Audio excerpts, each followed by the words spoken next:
Hello ಎಲ್ಲರೂ ಹೇಗಿದ್ದೀರಾ? ನಾವಂತೂ ತುಂಬ ಚೆನ್ನಾಗಿದ್ದೀವಿ. ಇವತ್ತು ಕೊನೆಯ ವ್ಲಾಗ್ ಆಗಿರುತ್ತೆ ಟ್ರಿಪ್ದು. ಸೊ ಹಂಗಾಗಿ ಇವತ್ತು ಶೇರ್ ಮಾಡ್ಕೊಳ್ಳೋಣ ಅಂತಂದು ಸ್ವಲ್ಪ ಇತ್ತು ವ್ಲಾಗು, ಅದಕ್ಕೆ ನಿಮ್ಮ ಜೊತೆ ಮಾತಾಡೋಣ ಅಂತಂದು ಹೇಳ್ಬಿಟ್ಟು ಈಗ ಕ್ಯಾಮ್ರಾ ಮುಂದೆ ಬಂದೆ. ತುಂಬ ಚೆನ್ನಾಗಿ ಎಲ್ಲರೂ ಸಪೋರ್ಟ್ ಮಾಡಿದ್ದೀರಾ. ಸೊ ನನ್ನ ಟ್ರಿಪ್ ವೀಡಿಯೋಸ್ ಎಲ್ಲನೂ ಹಾಗೆ ನಾವು ಮತ್ತು ನಮ್ಮ ಫ್ರೆಂಡ್ ಫ್ಯಾಮಿಲಿ, ಅವ್ರ ಹಸ್ಬೆಂಡ್ ಆ್ಯಂಡ್ ವೈಫು ಮತ್ತು ನಾನು, ನಮ್ಮ ಮನೆಯವರು ಮತ್ತು ನಮ್ಮ ಫ್ರೆಂಡು ಇದ್ದಾರಲ್ಲ ಅವ್ರ ಮಗಳು ಬಂದಿದ್ರು. 5 ಜನ ಹೋಗಿದ್ದು. ಅವ್ರ ಕಾರಲ್ಲೇ ಹೋಗಿ ಬಂದಿದ್ದು ನಾವು ಟ್ರಿಪ್ ಅನ್ನೋದು. ಅರುಣಾಚಲಂ ಗಿರಿ ಪ್ರದರ್ಶನ ಮಾಡಿಬಿಟ್ಟು ಆಮೇಲೆ ನೆಕ್ಸ್ಟ್ ನಾವು ಪಾಂಡಿಚೇರಿ ಬೀಚಸ್ ಅಲ್ಲೆಲ್ಲ ಇದಾವಲ್ಲ, ಸೊ ಸುತ್ತಮುತ್ತ ಇರುವಂಥ ಪ್ಲೇಸಸ್ ಎಲ್ಲ ನೋಡ್ಕೊಂಡು ಬಂದಿದ್ದು. 4 ವೀಡಿಯೋಸ್ ಶೇರ್ ಮಾಡ್ಕೊಳಂಗೆ ಆಯಿತು. ಜಾಸ್ತಿ ಲೆಂತ್ ಏನು ತೊಗೊಂಡೋಗಿಲ್ಲ ಹೇಳ್ರಿ, ಸಿಂಪಲ್ಲಾಗಿ ನಿಮಗೂ ಬೋರ್ ಹೊಡಿದೇ ಇರೋ ಥರ ನಾನು ವೀಡಿಯೋನ ಕವರ್ ಮಾಡಿದ್ದು. ಏನಂದರೆ ಲೈವ್ ಸ್ವಲ್ಪ ಮಾತಾಡಬೇಕಾಗಿತ್ತು. ನಾನು ಜರ್ನಿ ಟೈಮಲ್ಲಿ ಆ್ಯಕ್ಟಿವ್ ಇರಲ್ಲ ಅಷ್ಟಾಗಿ, ಹಂಗಾಗಿ ನಮ್ಮ ಮನೆಯವರು ಬೈತಾ ಇರ್ತಾರೆ ಯಾವಾಗಲೂ. ಅದೇ ವಿಷಯಕ್ಕೆ ಬೈತಾ ಇರ್ತಾರೆ ಜಾಸ್ತಿ. ಆ್ಯಕ್ಟಿವ್ ಆಗಿರಲ್ಲ ನೀನು, ಔಟ್ಸೈಡ್ ಹೋದರೆ ಫುಲ್ಲು ಒಂಥರ ಡಲ್ಲಾಗಿರ್ತೀಯ ಅಂತಂದು. ನನಗೆ ಅದೇನೋ ಗೊತ್ತಿಲ್ಲ, ಮುಂಚೆ ಇನ್ನೂ ಈಗ ಏನೂ ಆಗಲ್ಲ, ಅಂದರೆ ವಾಮಿಟ್ ಈ ಥರ ಏನೂ ಆಗಲ್ಲ. ಸುಮ್ಮನೆ ಒಂಥರ ಆದಂಗೆ ಆಗುತ್ತೆ. ಅದಕ್ಕೆ ಸುಮ್ಮನೆ ಕಣ್ಣು ಮುಚ್ಕೊಂಡು ಮಲ್ಕೊಂಡೇ ಇರ್ತೀನಿ. ಅದಕ್ಕೆ ನೀನು ಯೂಟ್ಯೂಬರ್ ಆಗಿದ್ದು ಈ ಥರನೇ ಇರೋದು, ಫುಲ್ ಆ್ಯಕ್ಟಿವ್ ಆಗಿರಬೇಕು, ಎಕ್ಸ್ಪ್ಲೋರ್ ಮಾಡಬೇಕು ಪ್ಲೇಸಸ್ ಎಲ್ಲನೂ ಅಂತಂದು ಹೇಳ್ತಾ ಇರ್ತಾರೆ. ಅದು ಅಷ್ಟೊಂದು ಸ್ಟ್ರೆಂತ್ ಇರೋಲ್ಲ ನನಗೆ ಮಾತಾಡೋಷ್ಟು. ಆದ್ರೂ ನನ್ನ ವೀಡಿಯೋಸ್ ವಾಯ್ಸ್ ಓವರ್ ಮುಖಾಂತರನೇ ನಿಮ್ಮ ಜೊತೆ ಶೇರ್ ಮಾಡ್ಕೊಂಡಿದ್ದೀನಿ. ತುಂಬ ಇಷ್ಟಪಟ್ಟು ನೋಡಿ ಸಪೋರ್ಟ್ ಮಾಡಿದ್ದೀರಾ. ಸೊ ನನ್ನ ಟ್ರಿಪ್ ವೀಡಿಯೋಸು ತುಂಬ ಥ್ಯಾಂಕ್ಸ್ ಎಲ್ರಿಗೂ. ಈಗ ವ್ಲಾಗ್ನ ಶುರು ಮಾಡಿದ್ದು. ನಮ್ಮ ಮನೆಯವರು ಮಲ್ಕೊಂಡು ಟಿ ವಿ ನೋಡ್ತಾರೆ ನೋಡಿ. ಅಲ್ಲಿ ಕೆಳಗಡೆ ಮಲಗಿದ್ದಾರೆ, ಅಲ್ಲಿ ಟಿ ವಿ ಇಟ್ಕೊಂಡವ್ರೆ. ನನ್ನ ಕಾಟಕ್ಕೆ ವಾಯ್ಸ್ ಮ್ಯೂಟ್ ಮಾಡ್ಕೊಂಡವ್ರೆ ಟಿ ವಿದಷ್ಟೇ. ಬೊಂಬೆಗಳಾದರೂ ನೋಡಿ ಜೀವನ ಕಳೆಯೋಣ ಅನ್ನೋ ಥರ ನಮ್ಮ ಮನೆಯವರು ಉದ್ದೇಶ. ಹಂಗೆ ಅವ್ರನ್ನ ಜಾಸ್ತಿ ಕೇಳ್ಕೋದು ಬೇಡ, ಮಾತಾಡಿಸ್ಬಿಟ್ರೆ ಬಂದುಬಿಡ್ತಾರೆ ಮಾತಿಗೆ. ನೆಕ್ಸ್ಟ್ ವ್ಲಾಗಲ್ಲಿ ನಾನು ನಮ್ಮ ಮನೆಯವರಿಬ್ಬರು ಸೇರಿ ವ್ಲಾಗ್ನ ಮಾಡ್ತೀವಿ. ನಿಮಗೆ ಇಷ್ಟ ಆಗೋ ಥರನೇ ವ್ಲಾಗ್ಸ್ನ ಕೊಡ್ತೀನಿ ಇನ್ಮೇಲೆ. ಹಾಗೆ ಹೊಸಬ್ರು ಯಾರಾದರೂ ನೋಡ್ತಾ ಇದ್ದರೆ ಪ್ಲೀಸ್ ಸಬ್ಸ್ಕ್ರೈಬ್ ಮಾಡ್ಕೊಳ್ಳಿ. ವಿಡಿಯೋ ಇಷ್ಟ ಆದರೆ ಒಂದೇ ಒಂದು ಲೈಕ್ ಮಾಡಿ. ಸೊ ವಿಡಿಯೋನ ಸ್ಕಿಪ್ ಮಾಡದೆ ಕೊನೆವರೆಗೂ ನೋಡಿ. ನಾನು ಈಗ ಎಲ್ಲಿ ಅಂದರೆ ಪಾಂಡಿಚೇರಿಯಲ್ಲಿ ಎಡನ್ ಬೀಚ್ಗೆ ಹೋಗಿದ್ವಿ. ಸೊ ಹೋಗ್ಬಿಟ್ಟು ಅಲ್ಲಿ ನಾನು ನಮ್ಮ ಫ್ರೆಂಡ್ ಫ್ಯಾಮಿಲಿ ಎಲ್ಲರೂ ಹೋಗ್ಬಿಟ್ಟು ಫಿಶ್ ಇದು ತಿಂದ್ವಿ, ಮತ್ತು ಎಗ್ ರೈಸ್ ಇದೆಲ್ಲ ತಿಂದ್ಕೊಂಡ್ವಿ. ತುಂಬ ಚೆನ್ನಾಗಿತ್ತು. ಊಟ ಮಾಡಿದ್ದು ಪ್ಲೇಸ್ ಚೆನ್ನಾಗಿತ್ತು, ನಮ್ಗೆ ಇಷ್ಟ ಆಯಿತು. ಅಲ್ಲಿ ತೆಂಗಿನ ಮರದ ಕೆಳಗಡೆ ನಾವೆಲ್ಲರೂ ಕುತ್ಕೊಂಡು ಒಟ್ಟಿಗೆ ಊಟ ಮಾಡಿದ್ದು, ಅದೆಲ್ಲನೂ ಈಗ ಶೇರ್ ಮಾಡ್ಕೊತಾ ಇದ್ದೀನಿ. ಮತ್ತು ನಾವು ಅವತ್ತು ಸಂಜೆ ಬಿಟ್ವಿ. ಅಲ್ಲಿ ಸಂಜೆ ಬಿಟ್ಟಾಗ ನೈಟು ಒಂದು 12:30 1 ಗಂಟೆ ಆಗಿತ್ತು ಮನೆಗೆ ನಾವು ರೀಚ್ ಆದಾಗ. 12 ಗಂಟೆ ಆ ಟೈಮ್ಗೆ ಬಂದ್ವಿ. ಮತ್ತು ನನ್ನ ಫ್ರೆಂಡ್ ಮನೆಯಲ್ಲೇ ಮಧುಗಿರಿಯಲ್ಲೇ ಇದ್ಬಿಟ್ಟು ಸರಿತಾ ಅವ್ರ ಮನೆಯಲ್ಲಿ. ಮತ್ತು ನಾವು ಬೆಳಿಗ್ಗೆ ಹೋಗೋಣ ಅಂತಂದು ಪ್ಲ್ಯಾನ್ ಮಾಡ್ಕೊಂಡಿದ್ರೆ ಮಧ್ಯಾಹ್ನ ಆಯಿತು ಅಲ್ಲಿ ಬಿಟ್ಟು ಮತ್ತೆ ಮನೆಗೆ ಬರೋ ಅಷ್ಟರಲ್ಲಿ. ಯಾಕಂದರೆ ಬಿಡಲೇ ಇಲ್ಲ ಅವಳು, ಅದು ಇದು ಮಾತಾಡ್ತಾ. ನನಗೂ ಯಾಕೋ ಬರೋಕ್ಕೆ ಮನಸ್ಸೇ ಇರಲಿಲ್ಲ, ಅದಕ್ಕೆ ಅಲ್ಲೇ ಮಾತಾಡ್ತಾ ಕೂತ್ಬಿಟ್ಟಿದ್ವಿ. ನಮ್ಮ ಮನೆಯವರು ನಮ್ಮ ಜೊತೆ ಸೊ ಮಾತಾಡಿದ್ರೆ ಸಾಕು. ನಮ್ಮ ಮನೆಯವರು ಎಲ್ಲೂ ಅಂದರೆ ಮಾತಾಡ್ಬೇಕು, ಚೆನ್ನಾಗಿ ಮಾತಾಡಿದ್ರೆ ಆಪೋಸಿಟ್ ಪರ್ಸನ್ನು, ಇವರು ಮಾತಾಡ್ಕೊಂತ ಕೂತ್ಕೊಬಿಡ್ತಾರೆ. ಆಪೋಸಿಟ್ ಪರ್ಸನ್ ಏನಾದರೂ ಸೈಲೆಂಟಾಗಿದ್ದರೆ ಎದ್ದೊಳು ಹೋಗೋಣ ಅಂತ ನನಗೆ ಟಾರ್ಚರ್ ಕೊಡ್ತಾ ಇರ್ತಾರೆ ಅಷ್ಟೇ. ಸರಿತಾ ನೀವು ನೋಡೋ ಅವಶ್ಯಕತೆನೇ ಇಲ್ಲ ವೀಡಿಯೋದಲ್ಲಿ, ಯಾಕಂದರೆ ಅಷ್ಟು ಚೆನ್ನಾಗಿ ಮಾತಾಡ್ತಾಳೆ. ಮೇನ್ ಅಣ್ಣ ಅಂತ ನಮ್ಮ ಮನೆಯವ್ರನ್ನ ಜಾಸ್ತಿ ಹಚ್ಕೊಂಡವಳೆ, ಚೆನ್ನಾಗಿ ಮಾತಾಡಿಸ್ತಾಳೆ. ನನ್ನೂ ಅಷ್ಟೇ. ಹಾಗಾಗಿ ಮತ್ತು ಅರುಣ್ ಅಣ್ಣನೂ ಅಷ್ಟೇ ತುಂಬ ಚೆನ್ನಾಗಿ ಮಾತಾಡ್ತಾರೆ ನಮ್ಮ ಜೊತೆ. ಹಾಗಾಗಿ ನಾವು ಒಂಥರ ಫ್ಯಾಮಿಲಿ ಮೆಂಬರ್ಸ್ ಥರ ಆಗ್ಬಿಟ್ಟಿದ್ವಿ, 2 ಫ್ಯಾಮಿಲಿ. ಹಾಗಾಗಿ ಬೇಜಾರೇನು ಅನ್ನಿಸ್ಲಿಲ್ಲ. ಮಾತಾಡ್ತಾ ಬದನೆಕಾಯಿ ಬಜ್ಜಿ ಅನ್ನ ಮಾಡಿಟ್ಟಿದ್ಲು ಬೆಳಿಗ್ಗೆ ಟಿಫನ್ಗೆ, ತಿಂದ್ಕೊಂಡ್ವಿ. ಮತ್ತು ಸ್ವೀಟ್ ಅಂತ ಪಾಯಸ ಮಾಡಿದ್ಲು, ಅದೆಲ್ಲ ತಿಂದ್ಕೊಂಡು ಹಂಗೆ ಒಂದು ರೌಂಡ್ ಮಧುಗಿರಿ ಎಲ್ಲ ಸುತ್ತಾಕೊಂಡು ಬಂದ್ವಿ ಕಾರಲ್ಲಿ ಹೋಗ್ಬಿಟ್ಟು. ಅದೆಲ್ಲ ಮುಗಿಸಿ ಮತ್ತು ಟೀ ಕಾಫಿ ಕುಡ್ಕೊಂಡು ನೆಕ್ಸ್ಟ್ ನಾವು ಮನೆಗೆ ಬಂದಿದ್ದು. ಅಲ್ಲಿ 3 ಗಂಟೆಗೆ ಬಿಟ್ವಿ. ಇಲ್ಲಿ ನಾವು 4:45 ರೀಚ್ ಆದ್ವಿ ಮನೆಗೆ. ಸೊ ಈ ಥರ ನಡೀತು ನಮ್ಮ ಟ್ರಿಪ್ ಜರ್ನಿ. ಟ್ರಿಪ್ಪು ವ್ಲಾಗ್ಸ್ ಎಲ್ಲ ತುಂಬ ಚೆನ್ನಾಗಿ ನೋಡಿ ಸಪೋರ್ಟ್ ಮಾಡಿದ್ದೀರಾ. ನಿಜವಾಗ್ಲೂ ಇನ್ನೊಂದು ಸಾರಿ ಥ್ಯಾಂಕ್ಸ್ ಹೇಳೋಕ್ಕೆ ಇಷ್ಟಪಡ್ತೀನಿ. ಇದೇ ರೀತಿ ಸಪೋರ್ಟ್ ಮಾಡ್ತಾಯಿರಿ ಯಾವಾಗಲೂ ನನ್ನ ವೀಡಿಯೋಸ್ಗೆ. ಇನ್ನೊಂದು ತುಂಬ ಜನರದ್ದು ತುಂಬ ವ್ಯೂ ರೀಚ್ ಆಗುತ್ತೆ. ಸೊ ನಾನು ಮಾಡಿರುವಂಥ ಮಿಸ್ಟೇಕ್ ಅಂದರೆ ಸ್ಟಾರ್ಟಿಂಗಲ್ಲಿ ನನಗೇನು ಗೊತ್ತಿಲ್ಲದೇ, ಯೂಟ್ಯೂಬ್ ಬಗ್ಗೆ ನಾಲೆಡ್ಜ್ ಇಲ್ಲದೇ ಪ್ರತಿಯೊಂದು ನಾನು ಪ್ರಾಬ್ಲಮ್ ಮಾಡ್ಕೊಂಡು ಅದನ್ನು ಡೆಡ್ ಮಾಡ್ಕೊಂಡಿದ್ದೆ ಚಾನಲ್ನ. ನಾನು ಅವಾಗಲೇ ಐಡಿಯಾ ಉಪಯೋಗಿಸ್ಬಿಟ್ಟು ಹೊಸ ಚಾನಲ್ನ ಓಪನ್ ಮಾಡಬೇಕಾಗಿತ್ತು. ಆದ್ರೂ ಇದೇ ಚಾನಲ್ಲೇ ನಾನು ರನ್ ಮಾಡಬೇಕು, ಮೂವ್ ಮಾಡಬೇಕು ಅಂತ ಪಟ್ಟು ಹಿಡಿದು ಅವಾಗಿಂದ ಇದರಲ್ಲೇ ನಾನು ಇದು ಮಾಡ್ಕೊಂಡು ಬಂದಿರೋದಕ್ಕೆ ವ್ಯೂಸ್ ಅಷ್ಟಾಗಿ ರೀಚ್ ಆಗಲ್ಲ ನನಗೆ. ಇನ್ಸ್ಟಾದಲ್ಲಿ ಚೆನ್ನಾಗಿ ರೀಚ್ ಆಗುತ್ತೆ, ಅದರಲ್ಲಿ ನಾನೇನು ಪ್ರಾಬ್ಲಮ್ ಮಾಡಲಿಲ್ಲ. ಅಷ್ಟೊತ್ತಿಗೆ ನಾನು ಆಗಲೇ ಚೆನ್ನಾಗಿ ತಿಳ್ಕೊಂಡಿದ್ದೆ. ಏನು ಮಾಡೋಣ, ಯೂಟ್ಯೂಬಲ್ಲಿ ಸ್ವಲ್ಪ ಜಾಸ್ತಿ ರೀಚ್ ಆಗ್ತಾ ಇಲ್ಲ. ಆದರೂ ನೀವೆಲ್ಲ ನೋಡಿ ಸಪೋರ್ಟ್ ಮಾಡಿದ್ರೆ ಖಂಡಿತ ರೀಚ್ ಆಗುತ್ತೆ ಅಂತ ನನ್ನ ಒಪಿನಿಯನ್ ಹೇಳ್ತಾ ಇದ್ದೀನಿ ಉದ್ದೇಶ. ಸೊ ಆದಷ್ಟು ಎಲ್ಲರೂ ಸಪೋರ್ಟ್ ಮಾಡಿ ವಿಡಿಯೋನ ನೋಡ್ತಾ ಇರಿ ಅಂತ ಹೇಳ್ತಾ ಇದ್ದೀನಿ. ವ್ಲಾಗ್ కంటిన్యూ ఆಗುತ್ತೆ, ಹಾಗೆ ನೋಡ್ತಾ ఇరి. అట్లా నీళ్ళు రావాలి, ఇట్లా చేయి పెట్టుకొని ఇంత ప్లెయిన్ అప్పుడు నీళ్ళు రావాలి.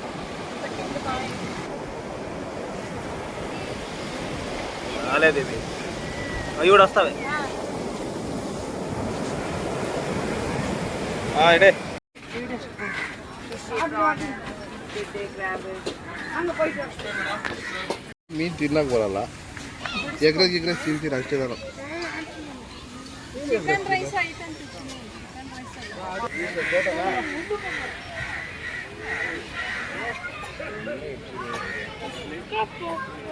ಏ ಎಂಡ್ ಕೊಡ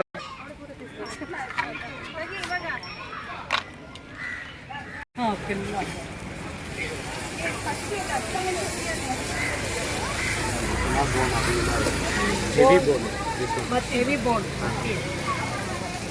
बोनलेस ना यू ट्राई दिस वन. ಒಂದು ಬೋನ್ಲೆಸ್ ಫಿಶ್ ಇದು ಬೋನ್ಲೆಸ್ ये पॉम्प्लेट है, ये पॉम्प्लेट सिमिलर टाइप है. ಇದು ಬಾರಕುಡ ಜಿಲೇಬಿ ಜಿಲೇಬಿ ಇಲ್ಲ ಇಂದ ಫಿಶ್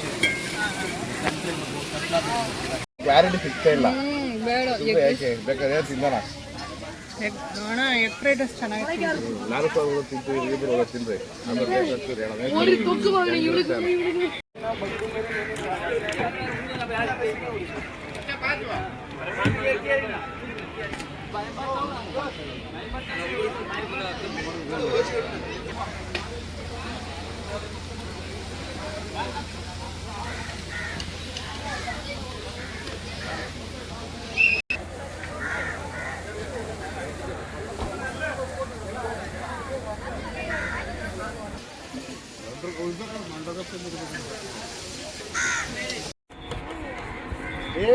ಭಾಳ ಧೈರ್ಯ ಬೇಕು, ಸುಮ್ಮನೆ ಸಮಸ್ಯೆ ಅಲ್ಲ.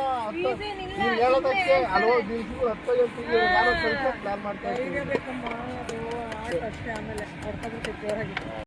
ನಾವು ಬೀಚಲ್ಲಿ ಆಟಾಡ್ಬಿಟ್ಟು ಮತ್ತೆ ನಾವು ರೂಮ್ಗೆ ಹೋಗ್ಬಿಟ್ಟು ಚೆಕ್ಔಟ್ ಮಾಡಿ ರೆಡಿಯಾಗಿ ಬಂದಿದ್ದಾಯಿತು. ನೆಕ್ಸ್ಟ್ ಎಡನ್ ಬೀಚ್ಗೆ ಬಂದು ಇಲ್ಲಿ ಫಿಶ್ ಎಲ್ಲ ತಿಂದ್ಕೊಳ್ಳೋಣ ಅಂತಂದು ಬಂದಿದ್ದಾಯಿತು.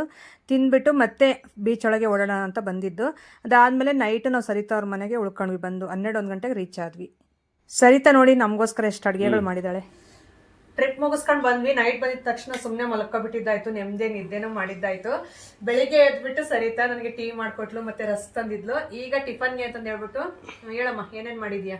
ಇದು ಹೆಸರು ಬೇಳೆ ಅನ್ನ ಮತ್ತೆ ಬದನೆಕಾಯಿ ಬಜ್ಜಿ. ಅಲ್ಲೆಲ್ಲ ಫುಡ್ ಎಲ್ಲ ನಮಗೊಂದ್ ಸ್ವಲ್ಪ ಅಡ್ಜಸ್ಟ್ ಆಗಿರ್ಲಿಲ್ಲ, ತಮಿಳ್ನಾಡು ಫುಡ್ ಅಲ್ವಾ, ಹಂಗಾಗಿ ಅಡ್ಜಸ್ಟ್ ಆಗಿರ್ಲಿಲ್ಲ. ಇಲ್ಲಿ ಬೇಗ ಎದ್ಬಿಟ್ಟು ಬದನೆಕಾಯಿ ಬಜ್ಜಿ ಮಾಡಿದೀನಿ. ನೋಡಿ ತುಂಬಾನೇ ಟೇಸ್ಟ್ ಇರುತ್ತೆ. ಇದು ಎಷ್ಟ್ ಚೆನ್ನಾಗಿರುತ್ತೆ ಗೊತ್ತಾ, ಬಾಯಿ ಕೆಟ್ಟಾಗಂತೂ ಸೂಪರ್ ಎಕ್ಸಲೆಂಟ್ ಫುಡ್ ಇದು. ಮತ್ತೆ ಬೋಂಡ ಹಾಕಿದೀನಿ, ಅದ್ ಬಂದ್ಬಿಟ್ಟು ಮೆಣಸಿಕಾಯಿ ಬೋಂಡ ಅಲ್ಲ, ಹೀರೆಕಾಯಿ ಬೋಂಡ. ಮತ್ತೆ ಪಾಯಸ ಮಾಡಿದೀನಿ. ಇವಳಿಗೆ ಒಂದ್ ಸ್ವಲ್ಪ ಸ್ವೀಟ್ ಇಷ್ಟ, ಪದ್ಮಂಗೆ. ಇಲ್ಲ ಪಾತ್ರೆ ತಿನ್ನಲ್ಲ, ಜಸ್ಟ್ ಒಂದ್ ಬಟ್ಲು ಹಾಕೊಟ್ಟಿದೀನಿ ಅಷ್ಟೇನೆ. ನಿಮಗೂ ಎಲ್ಲಾ ನೋಡಿದ್ದು. ಆಮೇಲೆ ನಾನು ಮರ್ತೋಗ್ಬಿಡ್ತೀನಿ, ಹೆಸರು ಬೇಳೆ ಅನ್ನ ಈಗಲೇ ನೋಡ್ಬಿಡಿ. ಆಮೇಲೆ ಏನದು ರೈಸ್ ಒಳಗೆ ಏನೇನೋ ಇತ್ತಲ್ಲ ಬೇಳೆ ಅಂತದ್ದು ಅಂತ ನೀವು ಕೇಳ್ತೀರಾ ಕಾಮೆಂಟ್ ಸೆಕ್ಷನ್ ಅಲ್ಲಿ. ಹೆಸರು ಬೇಳೆ ಅನ್ನ ಮತ್ತೆ ಬದನೆಕಾಯಿ ಬಜ್ಜಿ, ಹೀರೆಕಾಯಿ ಬೋಂಡ ಮತ್ತೆ ಶಾವಿಗೆ ಪಾಯಸ, ಬದನೆಕಾಯಿ ಬಜ್ಜಿ, ಇಷ್ಟು. ಈಗ ಬೇಗ ಬೇಗ ತಿಂದು ಮತ್ತೆ ರೆಡಿ ಆಗ್ತೀವಿ, ಊರಿಗೆ ಹೋಗ್ಬೇಕಲ್ವಾ. ಇಬ್ರು ಹಾಗೆ ತಿಂತಾ ಇದೀವಿ, ಬಟ್ ಬೇಜಾರ್ ಆಗ್ಬೇಡಿ. ಯಾಕಂದ್ರೆ ಟ್ರಿಪ್ ಅಲ್ಲಿ ಇದ್ವಲ್ಲ, ಸ್ವಲ್ಪ ಬಾಡಿ ಪೇನ್ಸ್ ಎಲ್ರಿಗೂ ಜಾಸ್ತಿ ಇರುತ್ತೆ. ಇನ್ನು ನನ್ಗೂ ಸರಿತಾಗಿ ಇನ್ನು ಹೆವಿ ಇದೆ ಅಲ್ವಾ. ಹೆವಿ ಇದೆ ತುಂಬಾ. 14 ಕಿಲೋಮೀಟರ್ಸ್ ನಡಿಬೇಕಂದ್ರೆ ಏನ್ ಗಿರಿ ಪ್ರದರ್ಶನ ಅಂದ್ರೆ ಸುಮ್ನೆನಾ? ಅಯ್ಯೋ, ನಮ್ಮ ವಿಚಾರ ನಮ್ಮಿಬ್ರಲ್ಲಿ ಗ್ರೇಟೇ ಅದು. ನಮ್ಮೂರವ್ರು ನೋಡಿದ್ರೆ ಓ ಇವ್ರು ಏನು ಎದುರಾಗ ನಡೆದ್ಬಿಟ್ಟವ್ರೆ ಅಂತಂತಾರೆ. ಆದ್ರೆ ನಮ್ಮಿಬ್ಬರಿಗೂ ಅದು ದೊಡ್ಡ ವಿಚಾರನೇ ಅಲ್ವೇ. ಬರ್ರಿ ಅಣ್ಣ ನೀವು.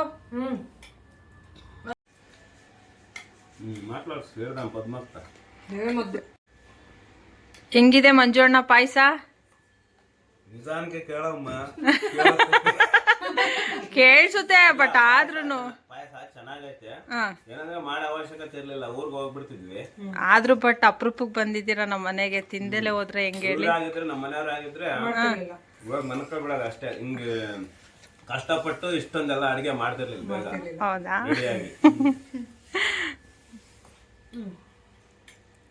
ಮಾತಾಡು ಅನ್ನೋದಗ್ರ. ಏನ್ರಿ ನಿದ್ದೆ ಆಯ್ತಾ ಚೆನ್ನಾಗಿ? ಡ್ರೈವ್ ಎಲ್ಲ ನೀವೇ ಮಾಡಿದ್ರಿ? ಇನ್ನೊಂದ್ ಡೇ ಬೇಕಾ? ಹೌದಾ? ನೋಡಿ ತುಂಬಾನೇ ಸುಸ್ತಾಗ್ಬಿಟ್ಟಿದ್ದಾರೆ ಇವ್ರಂತೂ. ಅಣ್ಣ ಕ್ಲಿಯರ್ ಆಗಿ ಮಾತಾಡುವಂಥ ಸಿಚುವೇಶನ್ ಅಲ್ಲಿ ಇಲ್ಲ. ಯಾಕಂದ್ರೆ ಡ್ರೈವಿಂಗ್ ಫುಲ್ ಅವ್ರದೇನೆ, ಅಪ್ ಅಂಡ್ ಡೌನ್ ಸಮೇತ ಎರಡೂ ಕಡೆ ಅವರೇ ಡ್ರೈವ್ ಮಾಡಿದ್ದು. ಹಾಗಾಗಿ ಫುಲ್ ಟೈರ್ಡ್ ಆಗಿಬಿಟ್ಟಿದ್ದಾರೆ. ಮಲ್ಗಿ ಎದ್ದಾಳದೆ ಲೇಟ್ ಆಗೋಯ್ತು. ಎದ್ದಿದ ತಕ್ಷಣ ನಾವು ಕ್ಯಾಮ್ರಾ ಹಿಡಿದ್ಬಿಟ್ರೆ ಏನು ಮಾತಾಡ್ತಾರೆ ಪಾಪ. ಹಾಗಾಗಿ ಸರಿ ಅಂತ ಇನ್ನು ಬೆಳಿಗ್ಗೆಯಿಂದ ಸಂಜೆ ನಾವು ಒಂದು 3 ಗಂಟೆವರೆಗೂ ಅಲ್ಲೇ ಮಧುಗಿರಿಲಿ ಓಡಾಡ್ತಾ ಅಲ್ಲೂ ಇಲ್ಲೂ, ಮತ್ತು ಮನೆಯಲ್ಲಿ ಅಡುಗೆ ಮಾಡ್ಕೊಂಡು ತಿಂದು ನೆಕ್ಸ್ಟ್ ಈಗ ನಾನು ಮನೆಗೆ ಹೋಗೋಕ್ಕೆ ಅಂತಂದು ಹೇಳ್ಬಿಟ್ಟು ಎಲ್ಲ ರೆಡಿ ಮಾಡ್ತಾಯಿದ್ವಿ. ಅಂದರೆ ಕಾರಲ್ಲೇ ಬಿಟ್ಬಿಟ್ಟಿದ್ವಿ ಲಗೇಜ್. ನೈಟು ನಾವು ತೆಗಿಯೋಕ್ಕೆ ಹೋಗಲಿಲ್ಲ, ಇನ್ನು ಬಂದಿದ್ದೇ ಲೇಟ್ ಆಗೋಯ್ತು. ಲೇಟ್ ನೈಟು ಮಧ್ಯರಾತ್ರಿ 12:30 1 ಗಂಟೆಗೆ ನಾವು ರೀಚ್ ಆಗಿದ್ದು. ಬೆಳಿಗ್ಗೆ ಇಟ್ಕೊಳ್ಳೋಣ ಬಿಡು ಅಂತಂದು ಕಾರಲ್ಲೇ ಇಟ್ಟಿದ್ವಿ. ಈಗ ಎಲ್ಲ ನಮ್ಮ ಲಗೇಜ್ ಎಲ್ಲ ನಮ್ಮ ಕಾರಲ್ಲೇ ಇಟ್ಕೊತಾ ಇದ್ದೀನಿ ತಗೊಂಡು. ಸರಿತಾ ಅದಕ್ಕೆ ಏನೇನೋ ಮಾತಾಡ್ತಾವಳೆ. ಇನ್ನೊಂದು ತುಂಬ ಬೇಜಾರಾಯಿತು ನನಗೂ ಸರಿತಾಗೂ, ಈಗ ಮನೆಗೆ ಹೋಗ್ಬೇಕಲ್ವಾ ಬಿಟ್ಬಿಟ್ಟು ಅಂತಂದು. ಯಾಕಂದರೆ 2-3 ದಿನ ತುಂಬ ಚೆನ್ನಾಗಿ ಜೊತೆಗೆ ಇದ್ವಿ, ಒಂದು ಫ್ಯಾಮಿಲಿ ಮೆಂಬರ್ ಥರನೇ ಇದ್ವಲ್ಲ, ಅದಕ್ಕೋಸ್ಕರ ಸ್ವಲ್ಪ ಬೇಜಾರು ಅನ್ನಿಸ್ತಾ ಇತ್ತು.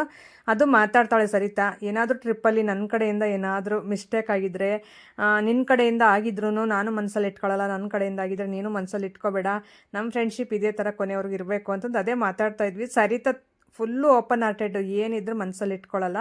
ಹಾಗಾಗಿ ನನಗೆ ಸ್ವಲ್ಪ ಮುಜುಗರ ಜಾಸ್ತಿ. ಆದ್ರೂ ಸರಿತಾ ಇದು ಮಾಡೋದ್ರಿಂದ ನಾನು ಫುಲ್ಲು ಅವಳ ಥರನೇ ಆಡಬೇಕಾಯ್ತು, ಇನ್ನೊಂದು ಅವಳ ಥರ ಮಾತಾಡಬೇಕಾಯ್ತು. ಹಂಗಾಗಿ ನನಗೂ ತುಂಬ ಖುಷಿ ಆಯಿತು ಸರಿತಾ ಜೊತೆ 2-3 ದಿನ ಟೈಮ್ ಸ್ಪೆಂಡ್ ಮಾಡಿದ್ದು ಟ್ರಿಪ್ಪಲ್ಲಿ.